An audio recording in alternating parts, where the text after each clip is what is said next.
रामकृष्ण हरी. दरवर्षी आषाढ महिना सुरू झाला की महाराष्ट्राच्या कानाकोपऱ्यातून लाखो पावले एकाच दिशेने चालू लागतात.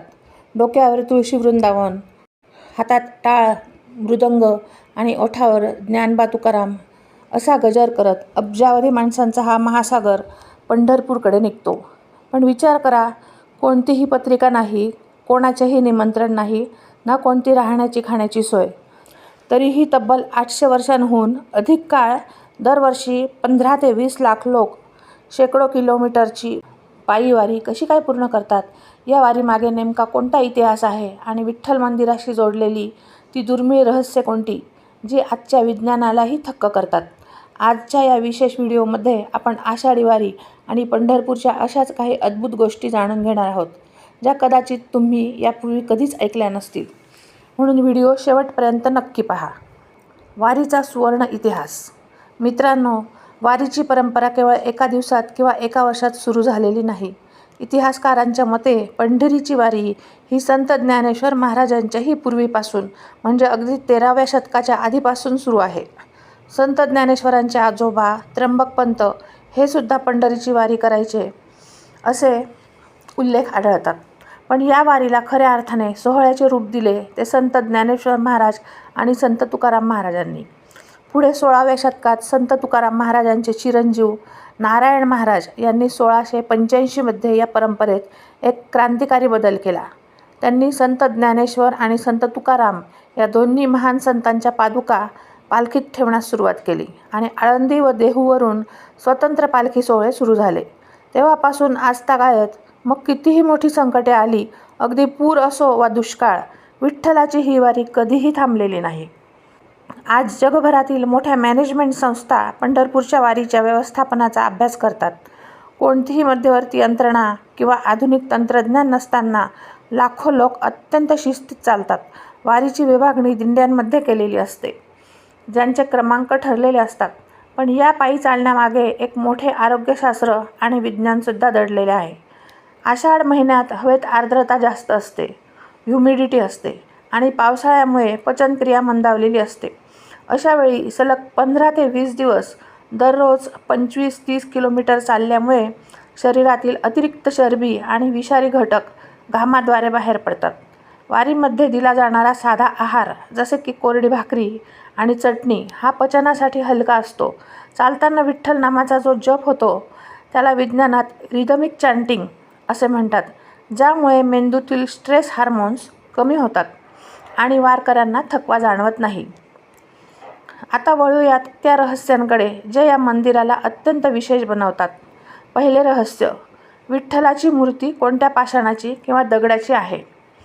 अभ्यासकांच्या मते ही मूर्ती शालिग्राम किंवा एका अत्यंत दुर्मिळ काळ्या पाषाणाची आहे, जो हिऱ्या इतका कठीण मानला जातो.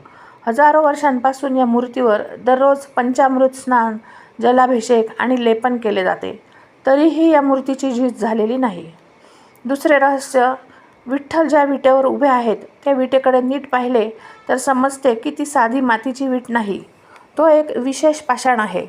पुराणात उल्लेख आहे की भक्त पुंडलिकाने आपल्या आईवडिलांच्या सेवेत असताना देवाला थांबवण्यासाठी जी वीट फेकली ती आजही विठ्ठलाने आपल्या चरणांखाली धरून ठेवली आहे. तिसरे रहस्य, जगातील इतर सर्व मंदिरांमध्ये देवाचे दर्शन लांबून घ्यावे लागते, पण पंढरपूरचे विठ्ठल मंदिर हे जगातील एकमेव असे मंदिर आहे जिथे कोणताही भेदभाव न करता प्रत्येक सामान्य माणसाला थेट देवाच्या चरणावर डोके ठेवून चरणस्पर्श करण्याची परवानगी आहे. विठ्ठलाची ही मूर्ती कमरेवर हात ठेवून उभी आहे, ज्याचा अर्थ आहे संसार सागर फक्त कमरे इतकाच खोल आहे, घाबरू नका, मी तुमच्या पाठीशी आहे. वारीमधील सर्वात अद्भुत आणि अंगावर काटा आणणारा क्षण म्हणजे रिंगण सोहळा. जेव्हा पालखी सोहळा अकलूज किंवा वाखरीजवळ येतो तेव्हा उघड्या मैदानात गोल रिंगण तयार केले जाते. या रिंगणामध्ये संत ज्ञानेश्वर महाराजांचे माऊलीचे अश्व घोडे धावतात. यातील सर्वात मोठे आश्चर्य म्हणजे या घोड्यावर कोणताही स्वार नसतो, फक्त एक माणूस घोड्याचा लगाम धरून पुढे धावतो आणि घोडा त्याच्या मागे अत्यंत वेगाने कोणालाही धक्का न लावता गोल प्रदक्षिणा पूर्ण करतो. असे मानले जाते की या अश्वांमध्ये प्रत्यक्ष माऊलींचा अंश असतो. घोडा जेव्हा धावतो तेव्हा त्याच्या पायाखालची माती कपाळाला लावण्यासाठी लाखो वारकरी एकत्र येतात. हा सोहळा पाहताना नास्तिक माणसाचेही डोळे आनंदाश्रूंनी भरून येतात.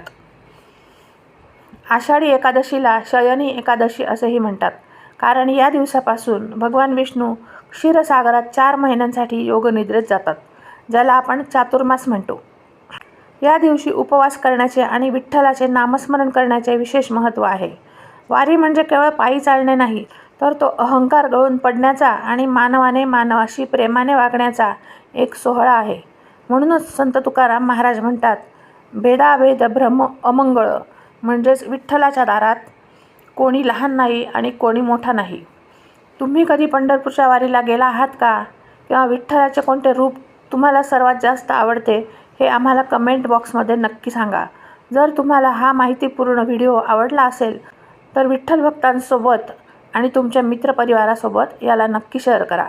चॅनलला सबस्क्राईब करायला विसरू नका. सर्वांना आषाढी एकादशीच्या हार्दिक शुभेच्छा. मुखाने म्हणा, पुंडलिक वरदे हरी विठ्ठल, श्री ज्ञानदेव तुकाराम, पंढरीनाथ महाराज की जय.